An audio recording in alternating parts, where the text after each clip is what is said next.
Hi S L ടോക്സിലേക്ക് എല്ലാവർക്കും സ്വാഗതം. പല റിലേഷൻഷിപ്പിലും നമ്മൾ കാണാറുണ്ട് കുറച്ച് കഴിയുമ്പോഴത്തേക്കും കുറച്ച് ബോറിംഗ് ആയിട്ട് ഫീൽ ചെയ്യുന്ന ഒരു അവസ്ഥ.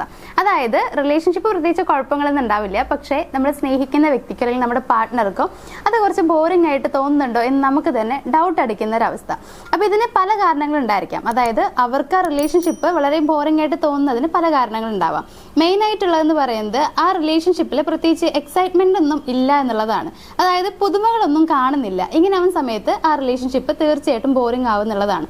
അപ്പൊ നമ്മൾ വിചാരിക്കും ഇവർക്ക് എന്താണ് പഴയ പോലെ എന്നോടൊരു അടുപ്പല്ല, അപ്പൊ എന്നോടുള്ള ഇഷ്ടം കുറഞ്ഞതാണോ എന്നുള്ളത്. സത്യം പറഞ്ഞു കഴിഞ്ഞാൽ ഇഷ്ടം കുറവുകൊണ്ടല്ല, മറിച്ച് ആ റിലേഷൻഷിപ്പ് ബോറിംഗ് ആയതുകൊണ്ട് മാത്രമാണ്.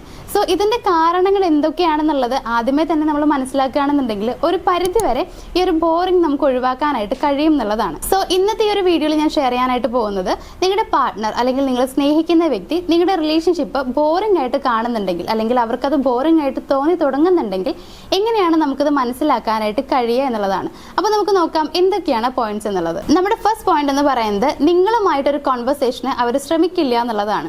അതായത് അവർ ചിലപ്പോൾ വിചാരിക്കുന്നുണ്ടാവുക ഇങ്ങനെയാണ്, ഓ ഡെയിലി സംസാരിക്കാറുണ്ടല്ലോ അല്ലെങ്കിൽ ഡെയിലി കാണുന്നതല്ലേ, ഇനിയിപ്പോൾ പ്രത്യേകിച്ച് എന്താ സംസാരിക്കാനുള്ളത്, എന്നും പറയുന്ന കാര്യങ്ങൾ തന്നെയല്ലേ എന്നൊരു ചിന്തയോടുകൂടി തന്നെ അവർ ചിലപ്പോൾ നിങ്ങളോട് സംസാരിക്കാനുള്ള ഒരു ഇനിഷ്യേറ്റീവ് എടുക്കില്ല എന്നുള്ളതാണ്.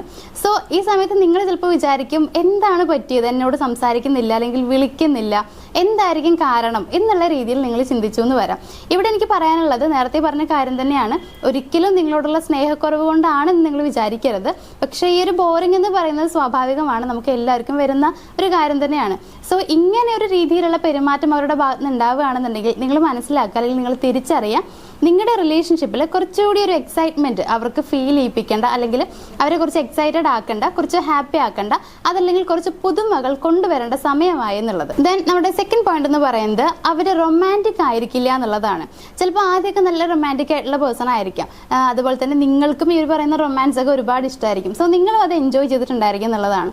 പക്ഷേ കുറച്ച് ഇങ്ങോട്ടായിട്ട് അവരുടെ റൊമാൻസ് കാണുന്നില്ല, അല്ലെങ്കിൽ റൊമാൻറ്റിക് ആയ രീതിയിൽ അവർ സംസാരിക്കുന്നില്ല, ഇടപഴകുന്നില്ല, അങ്ങനെ ഒരു അപ്രോച്ച് അവരുടെ ഭാഗത്ത് നിന്ന് ഉണ്ടാവുന്നില്ല. ഇങ്ങനെയൊക്കെ ആണെന്നുണ്ടെങ്കിൽ അത് നമ്മുടെ സെക്കൻഡ് പോയിന്റ് ആയിട്ട് എടുക്കാം. അതായത് ഈ ഒരു റൊമാൻസിൽ കുറച്ച് കുറവ് വരുന്നുണ്ട് എന്നുണ്ടെങ്കിൽ അവിടെയും മറ്റൊന്നും ആയിരിക്കില്ല, പുതുമകളൊന്നും കാണാത്തത് കൊണ്ടുള്ള കുറവാണ് അവിടെ വരുന്നത്. സോ ഇവിടെയും നിങ്ങൾ മനസ്സിലാക്കുക, കുറച്ച് പുതുമകൾ കൊണ്ടുവന്ന് കഴിഞ്ഞാൽ തീരാവുന്ന പ്രശ്നമേ ഉണ്ടാവുകയുള്ളൂ. സോ ഇത്തരത്തിൽ റൊമാൻറ്റിക് കുറവായിട്ട് തോന്നുന്നുണ്ടെങ്കിൽ അല്ലെങ്കിൽ അവർ റൊമാൻറ്റിക് ആയിട്ട് പെരുമാറുന്നില്ല എന്നുണ്ടെങ്കിൽ അത് നിങ്ങൾക്കുള്ള രണ്ടാമത്തെ സൈൻ ആയിട്ട് എടുക്കാം, അവർ ഈ റിലേഷൻഷിപ്പിനെ കുറച്ച് ബോറിംഗ് ആയിട്ട് കാണാനായിട്ട് തുടങ്ങിയിരിക്കുന്നു എന്നുള്ളതിന്റെ. ദെൻ നമ്മുടെ തേർഡ് പോയിന്റ് എന്ന് പറയുന്നത്, അവരുടെ സംസാരവും ഇടപഴകലും വളരെയധികം കുറവായിരിക്കും എന്നുള്ളതാണ്. സംസാരം എന്ന് പറയുന്ന സമയത്ത് നിങ്ങളുടെ ചുറ്റുമുള്ള ആളുകൾ അല്ലെങ്കിൽ അവരുടെ ചുറ്റുമുള്ള ആളുകളുമായിട്ട് അവർ വളരെ നന്നായിട്ട് സംസാരിക്കുന്നുണ്ടാവും. ഇപ്പോൾ അവരുടെ ഫ്രണ്ട്സ് ആണെന്നുണ്ടെങ്കിലും ഫാമിലി ആണെന്നുണ്ടെങ്കിലും വളരെ നന്നായിട്ട് അവരുടെ കാര്യങ്ങൾ അവർ പറയുന്നുണ്ടായിരിക്കും, വളരെ ഹാപ്പി ആയിട്ട് ഇടപഴകുന്നുണ്ടായിരിക്കും. പക്ഷെ നിങ്ങൾ തൊട്ടടുത്തുണ്ടെങ്കിൽ പോലും സംസാരിക്കാനായിട്ടൊന്നും അവർ തയ്യാറാവുന്നില്ല എന്നുണ്ടെങ്കിൽ, അതായത് ചിലപ്പോൾ നിങ്ങൾ അടുത്ത് തന്നെയാവും ഇരിക്കുന്നുണ്ടാവുക എങ്കിൽ പോലും പ്രത്യേകിച്ചൊന്നും പറയണ്ടാവില്ല. എന്നാൽ ഫോൺ വിളിച്ചിട്ട് അവരുടെ ഫ്രണ്ട്സിനോട് വളരെ നന്നായിട്ട് സംസാരിക്കുന്നുണ്ടാവും. ചിലപ്പോൾ അന്ന് നടന്ന കാര്യങ്ങളോ അല്ലെങ്കിൽ അവർക്ക് മുന്നേ ഉണ്ടായിട്ടുള്ള കാര്യങ്ങളൊക്കെ പറയുന്നുണ്ടാവും. ചിലപ്പോൾ ഫ്യൂച്ചറിൽ സംഭവിക്കാനായിട്ട് പോകുന്ന കാര്യങ്ങൾ, അതായത് അവർ പ്ലാൻ ചെയ്തിട്ടുള്ള കാര്യങ്ങൾ, ഇങ്ങനെയുള്ള കുറേ കാര്യങ്ങൾ അവർ സംസാരിക്കുന്നുണ്ടാവും എന്നുള്ളതാണ്. പക്ഷേ നിങ്ങളുമായിട്ട് സംസാരിക്കാനായിട്ട് ഒരു ഇൻട്രസ്റ്റ് അവരുടെ ഭാഗത്ത് നിന്ന് കാണുന്നുണ്ടാവില്ല.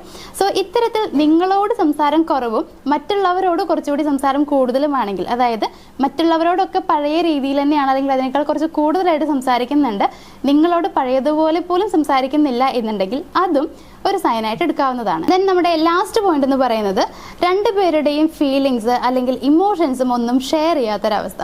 ഇപ്പോൾ രണ്ടുപേരുടെയും ഡെയിലി നടക്കുന്ന കാര്യങ്ങൾ എന്ന് പറയുന്നത് ഡിഫറെൻ്റ് ആയിരിക്കും. അതുപോലെ തന്നെ രണ്ടുപേർക്കും വരുന്ന ഇമോഷൻസും ഡിഫറെൻ്റ് ആയിരിക്കും എന്നുള്ളതാണ്. ചിലപ്പോൾ ഒരാൾക്ക് സന്തോഷമായിരിക്കും ഒരു ദിവസം ഉണ്ടാവുക, മറ്റൊരാൾക്ക് ചിലപ്പോൾ കുറച്ച് സങ്കടമായിരിക്കും ഉണ്ടാവുക. അപ്പോൾ മുമ്പൊക്കെ നമ്മൾ എങ്ങനെയാണെന്ന് വെച്ച് കഴിഞ്ഞാൽ, ശരിക്കും പ്രണയിക്കുന്ന ആളുകളാണെന്നുണ്ടെങ്കിലും അതല്ല ലൈഫ് പാർട്ട്നേഴ്സ് ആണെന്നുണ്ടെങ്കിലും അവർക്ക് അപ്പോൾ ഉണ്ടാവുന്ന സങ്കടങ്ങളാണെങ്കിലും സന്തോഷങ്ങളാണെങ്കിലും ഒക്കെ അവർ പരസ്പരം ഷെയർ ചെയ്യും. ഇങ്ങനെ ഷെയർ ചെയ്യുന്ന സമയത്ത് ശരിക്കും പറഞ്ഞാൽ അടിപൊളിയാണ്. അതായത് നമ്മുടെ കാര്യങ്ങളൊക്കെ ഓപ്പണായിട്ട് പറയുമ്പോൾ നമ്മൾ പോലും അറിയാതെ നമ്മുടെ മനസ്സിലൊരു സന്തോഷം വരുന്നുള്ളതാണ്. അത് ആ റിലേഷൻഷിപ്പിനെ കുറച്ചുകൂടി സ്ട്രോങ് ആക്കി മാറ്റും. മീൻസ് ആ ബോണ്ടിങ് കുറച്ചുകൂടി കൂട്ടുന്നുള്ളതാണ്. പക്ഷെ ഇവിടെ അങ്ങനെയൊന്നും ഉണ്ടാവുന്നില്ലെങ്കിൽ, അതായത് ചിലപ്പോൾ മേ ബി നിങ്ങൾ പണ്ടൊക്കെ ഒരുപാട് കാര്യങ്ങൾ ഷെയർ ചെയ്ത ആളുകളായിരിക്കാം, നിങ്ങളുടെ ഓരോ ദിവസവും നടന്ന കാര്യങ്ങളൊക്കെ വള്ളി പുള്ളി വിടാതെ പറയുന്ന ആളുകളൊക്കെ ആയിരിക്കാം. പക്ഷെ പിന്നീട് ഇങ്ങോട്ട് മീൻസ് ചിലപ്പോൾ സംഭവിക്കുന്നതെന്ന് വെച്ച് കഴിഞ്ഞാൽ നിങ്ങൾക്ക് ഉണ്ടാവുന്ന പല കാര്യങ്ങളും നിങ്ങൾ പറയുണ്ടാവില്ല. നിങ്ങളുടെ ഇമോഷൻസ് അല്ലെങ്കിൽ നിങ്ങൾക്ക് അന്ന് സംഭവിച്ചിട്ടുള്ള കാര്യങ്ങൾ ഒന്നും, നിങ്ങളുടെ ഫീലിങ്സും ഒന്നും നിങ്ങൾ തുറന്നു പറയുന്നില്ല എന്നുണ്ടെങ്കിൽ നിങ്ങൾ മനസ്സിലാക്കുക അവിടെ എന്തോ കംഫർട്ടബിൾ അല്ല എന്നൊരു ഫീൽ അവർക്ക് വരുന്നുണ്ടായിരിക്കും. അങ്ങനൊരു കാര്യം വരുന്നുണ്ടെങ്കിലും അതിൻ്റെ അർത്ഥം നിങ്ങളുടെ റിലേഷൻഷിപ്പ് അവർക്ക് മടുത്തു എന്നുള്ളതല്ല. അങ്ങനെ നിങ്ങൾ വിചാരിക്കരുത്. പകരം അവർക്ക് ആ റിലേഷൻഷിപ്പ് കുറച്ച് ബോറടിക്കാൻ തുടങ്ങിയിട്ടുണ്ട്. ഇനിയും എന്തൊക്കെയോ അതിൽ കൊണ്ടുവരണം എന്ന് അവർ ആഗ്രഹിക്കുന്നുണ്ട്. എന്തോ പൂർണ്ണമല്ല എന്നൊരു ഫീൽ അവരുടെ മനസ്സിലുള്ളത് കൊണ്ടാണ് ഈ രീതിയിൽ അവർ പെരുമാറുന്നുണ്ടാവുക. അപ്പോൾ ഇത്തരത്തിൽ ഈ പറഞ്ഞ 4 രീതികൾ നിങ്ങളുടെ പാർട്ട്ണറുടെ ഭാഗത്ത് നിന്ന് അല്ലെങ്കിൽ നിങ്ങൾ സ്നേഹിക്കുന്ന ആളുടെ ഭാഗത്ത് നിന്ന് കാണുന്നുണ്ടെങ്കിൽ ഇവിടെ നിങ്ങൾ മനസ്സിലാക്കേണ്ടത് എന്ന് പറയുന്നത് നിങ്ങളുടെ റിലേഷൻഷിപ്പിൽ എന്തിൻ്റെയോ കുറവുകളുണ്ട്. എന്തിൻ്റെയോ കുറവുകൾ എന്ന് പറയുമ്പോൾ എന്തോ വലിയ പ്രശ്നമാണെന്ന് നിങ്ങൾ വിചാരിക്കരുത്. ഞാൻ നേരത്തെ പറഞ്ഞതുപോലെ തന്നെയാണ്, ചെറിയ ചെറിയ പുതുമകൾ മാത്രം കൊണ്ടുവന്നാൽ മതി. അതായത് ഇപ്പോൾ ചില ആളുകൾ എങ്ങനെയെന്ന് വെച്ച് കഴിഞ്ഞാൽ റിലേഷൻഷിപ്പ് സ്റ്റാർട്ട് ചെയ്തിട്ട് 2-3 വർഷമൊക്കെ ഉണ്ടാവും, പക്ഷെ അതിൻ്റെ ഇടയിൽ പുതുമ എന്ന് പറയാനായിട്ട് ഒന്നും ഉണ്ടാവില്ല. ഏറ്റവും നല്ല എക്സാമ്പിൾ പറയുകയാണെന്നുണ്ടെങ്കിൽ ഗിഫ്റ്റുകൾ അങ്ങോട്ടും ഇങ്ങോട്ടും കൊടുക്കുക എന്നുള്ളതാണ്. അത് വളരെ സിമ്പിളായിട്ട് എല്ലാവർക്കും അറിയുന്ന ഒരു കാര്യമാണ്. നമ്മൾ ഇടയ്ക്കൊക്കെ ഗിഫ്റ്റുകൾ കൈമാറുന്നത് ഇപ്പോൾ എന്തെങ്കിലും സ്പെഷ്യൽ ഡേയ്സ് വരുമ്പോൾ മാത്രം മതി. അതല്ലാതെ ആഴ്ചയിൽ ഒരു ദിവസം കൊണ്ടേ കൊടുക്കണമെന്നൊന്നും നമ്മൾ പറയുന്നില്ല. വളരെ ചെറിയ ഗിഫ്റ്റുകളാണെന്നുണ്ടെങ്കിലും അവരുടെ ചിരിക്ക് അത് കാരണമാകുന്നുണ്ടെങ്കിൽ അത് മാത്രം മതി.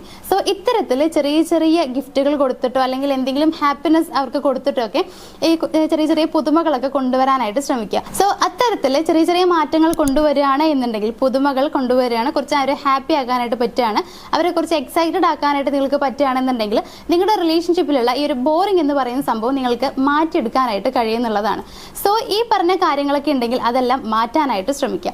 അപ്പോൾ ഇന്നത്തെ വീഡിയോ എല്ലാവർക്കും ഇഷ്ടമായിട്ടുണ്ടാവുമെന്ന് വിചാരിക്കുന്നു. ഈ വീഡിയോയിൽ പറഞ്ഞ കാര്യങ്ങളൊക്കെ നിങ്ങൾക്ക് മനസ്സിലായിട്ടുണ്ട് എന്നുണ്ടെങ്കിൽ ഒന്ന് ലൈക്ക് ചെയ്യുക. എന്തെങ്കിലും സംശയങ്ങൾ നിങ്ങൾക്കുണ്ടെങ്കിൽ ഒന്ന് കമൻറ്റ് ചെയ്തേക്കുക.